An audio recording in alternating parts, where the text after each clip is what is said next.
menurut saya memang agak ini ya, yang lalu dengan munculnya undang-undang KPK baru itu semuanya demoralising, semuanya marah gitu ya. Kita marah, intelektual, aktivis dan sebagainya itu betul-betul merasa apa ya, ini kemajuan kita ke depan untuk penegakan hukum keadilan ini mulai dicederai kan gitu. Oleh karena itu kita tentu ya, apakah ini ngeyem-yem karena perpu juga nggak dikeluarkan kan gitu. Tapi yang penting sekarang kita mintakan Pak Jokowi memang dalam posisi yang berpihak pada penegakan hukum. Harus seperti itu. Jadi bagaimana menegakkan hukum itu tidak mengesankan somewhere in between. Jadi gray area, tidak boleh. Hukum ini, saya bukan orang ilmuwan hukum gitu ya, bukan pakar hukum. Tapi bagaimanapun juga melihat negara ini ketika saya sebagai ilmuwan politik gitu ya, perkembangan demokrasi, sistem politik kita tidak dilandasi sama hukum, kita pelepotan seperti ini gitu loh. Oleh karena itu yang emergensi, yang diperlukan oleh Indonesia sangat amat mendesak adalah penegakan hukum ini. Oleh karena itu jangan main-main dengan ini. Dan tentu kita ingin raportnya Pak Jokowi ke depan adalah raport yang tidak merah. Siapa-siapa yang memerangi Allah dan Rasulnya dan melakukan kerusakan di muka bumi, maka hukuman mati itu berlaku bagi mereka. Nah, korupsi ini menjadi, kan kita selalu bilang bahwa ketika orang mengkapitalisasikan pangkat dan jabatannya, memperkaya diri, memperkaya orang lain, memiskinkan bangsa negara, merusak negara, kita masukkan korupsi itu menjadi extraordinary crime. Maka hukum-hukum yang mengkaitkan itu terkait di dalam surat Al-Maidah. Posisi politik negara seperti yang dikemukakan oleh Bapak Presiden, maka tidak bisa tidak. Politik orang bernegara kepada publik itu membicarakannya terkait dengan parlemen, terkait dengan pemerintah. Maka itu saya katakan tadi, kalau saja bahwa seberapa jauh tingkat keseriusan pemerintah dalam melihat penindakan korupsi terhadap para koruptor ini, maka posisinya itu ada di, kalau pengadilan korupsi maka ada di Tipikor. Makanya sejak awal saya katakan bahwa seberapa jauh jaksa penuntut umum memiliki kemampuan, keberanian untuk mengambil apa yang sedang kita bahas. Maka Bapak yang di Komnas HAM itu pemikirannya itu karena dia tidak susah, dia tidak merasakan seperti apa yang rakyat rasakan.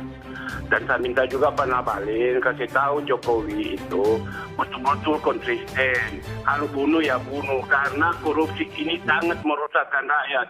Apalagi anggaran sampai sudah kepala desa apa semua sudah dapat anggaran besar. Jadi ini perlu faktor jerat, tidak ada alasan lagi. Sudah betul itu orangnya Jokowi sudah betul. Cuma diperkuat sama Pak Nabalin sampai jangan cuma jadi menye-menye. Jadi kami sangat mendukung itu. Kalau Komnas HAM bicara begini dari Amnesty International, Pak. Kesempatan. Pak Ahmad Budi, catatan saya juga Bang Usman ini bukan menolak hukuman berat bagi koruptor, tapi memang hukuman mati itu yang ditolak. Harus gantung, tidak ada alasan. Baik, terima kasih Pak Ahmad Yusuf. Jangan Pak Nabalin korupsi ya, tapi jangan digantung. Data Mas Usman Hamid ya, itu 2016 itu justru ketika hukuman mati berkurang, gerasi, remisi ya, rejim-rejim terdahulu itu dengan obral, satu ekstasi Australia, satu ekstasi Indonesia, satu itu ya. Jadi coba perhatikan data 99 sampai 2010 ketika musim hukuman mati dari para hakim itu narkoba menurun drastis, satu itu. Kedua, di luar negeri kenapa hukuman mati dihapus? Ya karena koruptornya, sebentar, giliran saya, tadi Anda ngomong, saya nggak ngomong sekarang. Koruptor di luar negeri itu tidak ribuan seperti di Republik Indonesia. Coba lihat di Malaysia, coba lihat di Eropa, hanya di Indonesia lah para koruptor ribuan. Makanya perlu mati, di mereka nggak ada para koruptornya nggak sebanyak kita. Ketiga yang lebih penting, ya, walaupun hukuman mati ada, sekali lagi, Presiden menentukan mati. Kalau hakim nggak menentukan mati, tergantung di tangan hakim. Jaksa menuntut mati. Kalau hakim menentukan mati, hak hakim. Ingat, malaikat aja menentukan mati izin Allah Subhanahu Wa Taala. Kami hakim-hakim wakil Tuhan berhak karena undang-undang memberikan amanat untuk mematikan siapapun yang mematikan anak republik ini. Hati-hati bicara wakil Tuhan. Hakim wakil Tuhan. Baca banyak konstitusinya, korupsi baca undang-undang keasuhan kehakiman. Makanya kalau baca undang-undang harus selesai. Loh enggak? Ya, saya setuju. Halo? Ya. Ya, ini saya sangat setuju sekali untuk hukuman mati pada para koruptor karena korupsi di negara kita Indonesia sudah luar biasa. Negeri ini bisa tenggelam akibat korupsi yang tidak berkesudahan. Untuk itu harus dilaksanakan, dan DPR RI saya himbau untuk segera menyusun undang-undang dengan hukuman mati bagi para koruptor, karena penyelenggara negara kita baik di kelompok legislatif, eksekutif, yudikatif itu sudah yang namanya suap, yang namanya gratifikasi korupsi itu luar biasa ini. Tidak segera dilakukan hukuman mati, negeri kita sudah tenggelam akibat daripada korupsi yang tidak bersudahan di negeri kita ini. Baik, Jadi Pak sudah Maksum. waktunya. Terima kasih. Begini Pak, memang harus Pak itu hukuman mati Pak. Bisa diulang Pak Sulistiono? Harus Pak. Oh, harus ya. Iya, hukuman mati. Karena apa? Ingat di dalam ukhuwah Islamiyah kita ini dimuliakan oleh Allah Subhanahu wa taala.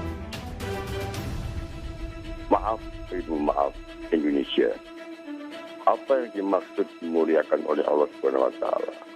Itu perlu mengerti juga. Karena kita ini manusia. Namanya manusia itu punya budaya malu. Singkat saja Pak Sulistiono. Itu yang dimuliakan. Kalau nggak punya budaya malu berarti sama dengan yang di hutan kan gitu. Berarti itu harus hukuman mati. Ingat itu, hukuman tembak mati, bukan hukuman mati ya. Kalau hukuman mati nanti seperti Pak Umar Dhani almarhum dengan Bandio, begitu kan. Ingat, itu hukuman mati. Kalau hukuman tembak mati, harus hukuman mati. Tembak mati. Malaysia, China, Jepang bunuh diri dia. Baru menghentikan. Udah, teman-teman. Terima kasih. Assalamualaikum warahmatullahi wabarakatuh. Waalaikumsalam. Kami, mahasiswa Indonesia bersumpah bertanah air satu, tanah air tanpa penindasan.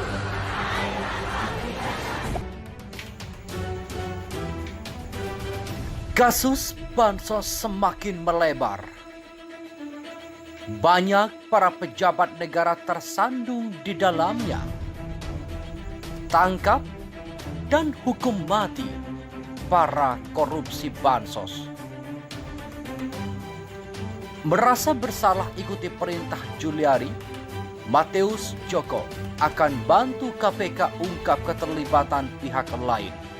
Ermol.id.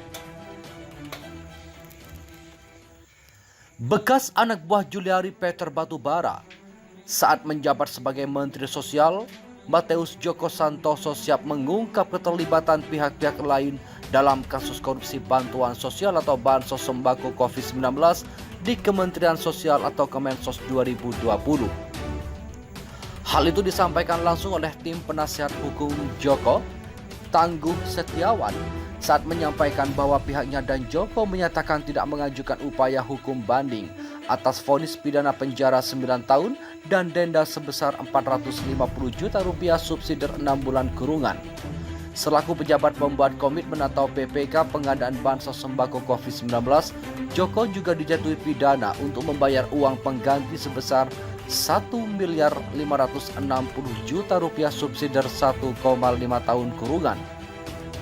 Kami dari tim penasihat hukum yang mewakili Mateus Joko Santoso dari law firm Tangguh Setiawan Sirait dan partners tidak mengajukan upaya hukum banding. Begitu pula dengan klien kami Mateus Joko Santoso, ujar Tangguh kepada kantor berita politik Ermol Rabu sore 8 September. Sejak awal, kata Tangguh, Joko merasa bersalah karena telah mendengarkan dan menuruti perintah Juliari yang keliru, yakni memungut fee Rp10.000 per paket sembako COVID-19 kepada para penyedia atau vendor. Beliau menyesal mengikuti perintah yang salah tersebut. Saat ini Pak MJS merasa tidak perlu upaya banding dan menerima vonis hakim, terang Tangguh. Terkait sudah dikabulkannya permohonan menjadi saksi pelaku yang bekerja sama atau justice collaborator atau JC, lanjut Tangguh kliennya akan membantu KPK mengungkap keterlibatan pihak lain dalam kasus bansos ini. Dalam hal ini kami siap membantu KPK untuk mengungkap orang-orang yang terlibat. Hal ini sebagai wujud keseriusan kami meminta maaf kepada publik karena telah menuruti perintah menteri yang salah, pungkas Tangguh. Bernyanyilah yang merdupa, jangan mau mati membusuk sendirian di penjara. Seret semua yang harus ditemani Bapak di dalam. Saya dukung Bapak, ujar akun Twitter Raden Indro. Mantap, semoga aja terungkap pelaku lainnya. Waspada, nanti bisa-bisa kamu dihilangkan, kata Yusrin Ahmad. Selain itu, setelah Adi Wahyono, Mateus Joko dikabulkan hakim jadi justice kolaborator korupsi Bansos. Majelis Hakim Pengadilan Tipikor mengabulkan permohonan sebagai saksi pelaku yang bekerja sama atau justice kolaborator dalam kasus korupsi bantuan sosial yang menjerat mantan Menteri Sosial Juliari Batubara. Selain Mateus Joko, hakim juga mengabulkan anak buah Juliari yang lain yakni Adi Wahyono sebagai JJ. Adapun keputusan hakim ini dibacakan saat membacakan vonis para tersangka di Pengadilan Tipikor Rabu malam 1 September. Dalam permohonan itu, kata majelis hakim, tim PH terdakwa Joko membeberkan alasan permohonan, yaitu terdakwa Joko telah mengakui kesalahannya, menyesali perbuatannya dan berjanji tidak akan melakukannya lagi. Selain itu, terdakwa Joko dianggap turut serta mengungkap satu tindak pidana korupsi mulai dari penahanan, penyidikan, serta di persidangan. Terdakwa memberikan informasi kepada aparat penegak hukum terkait sumber pemasukan pengeluaran bansos sembako dalam perkara yang sedang berjalan serta informasi lainnya. Kemudian, terdakwa dianggap memberikan kesaksian dalam peradilan serta membuka banyak fakta dalam persidangan guna membuat terangnya suatu perkara. Terdakwa kooperatif sejak awal penahanan, penyidikan sampai dengan persidangan. Atas permohonan itu, kata majelis hakim, tim jaksa penuntut umum atau JPU Komisi Pemberantasan Korupsi atau KPK juga telah memberikan tanggapan. Dalam perkara ini, terdakwa Joko divonis 9 tahun penjara dan denda sebesar 450 juta rupiah subsidi 6 bulan kurungan. Vonis ini lebih berat dari tuntutan JPU KPK yang menuntut 8 tahun penjara dan denda 450 juta subsidi 6 bulan kurungan. Selain itu, Joko juga dijatuhi pidana untuk membayar uang pengganti sebesar 1.560 juta rupiah dengan ketentuan jika terpidana tidak membayar uang pengganti tersebut paling lama 1 bulan sesudah putusan memperoleh kekuatan hukum tetap, maka harta benda milik terpidana akan disita oleh jaksa dan dilelang untuk membayar uang pengganti tersebut. Dalam hal terpidana tidak mempunyai harta benda yang mencukupi untuk membayar uang pengganti, maka diganti dengan pidana penjara selama 1 tahun dan 6 bulan. Sebelumnya, mantan anak buah Juliari lainnya yaitu Adi Wahyono selaku kuasa pengguna anggaran atau KPK pengadaan bansos sembako COVID-19 di Kemensos 2020 divonis 7 tahun penjara dan denda sejumlah 350 juta rupiah subsidi 6 bulan kurungan. Vonis ini sesuai dengan tuntutan JPU KPK. Sementara itu, Juliari sebelumnya juga telah divonis dengan pidana penjara selama 12 tahun penjara dan denda 500 juta rupiah subsidi 6 bulan kurungan. Vonis ini lebih berat dari tuntutan tim jaksa penuntut umum atau JPU KPK yang menuntut 11 tahun penjara. Selain itu, Juliari juga harus membayar uang pengganti sebesar 14.597.450.000 rupiah dengan ketentuan apabila dalam waktu 1 bulan tidak dibayar, maka harta benda Juliari akan disita untuk dilakukan lelang. Jika hartanya tidak mencukupi untuk membayar uang pengganti, maka akan diganti dengan pidana penjara selama 2 tahun. Tidak hanya itu, hak untuk dipilih dalam jabatan publik Juliari juga dicabut oleh majelis hakim selama 4 tahun usai menjalani pidana pokoknya. Juliari maupun tim JPU KPK tidak mengambil langkah untuk banding sehingga vonis terhadap Juliari sudah mempunyai kekuatan hukum tetap. Juliari pun akan segera dijebloskan ke lembaga pemasyarakatan atau lapas. Terima kasih telah kunjungi channel ini. Kami hanyalah sebatas menginformasikan, Andalah yang memutuskan. Kami, mahasiswa Indonesia bersumpah bertanah air satu, tanah air tanpa penindasan.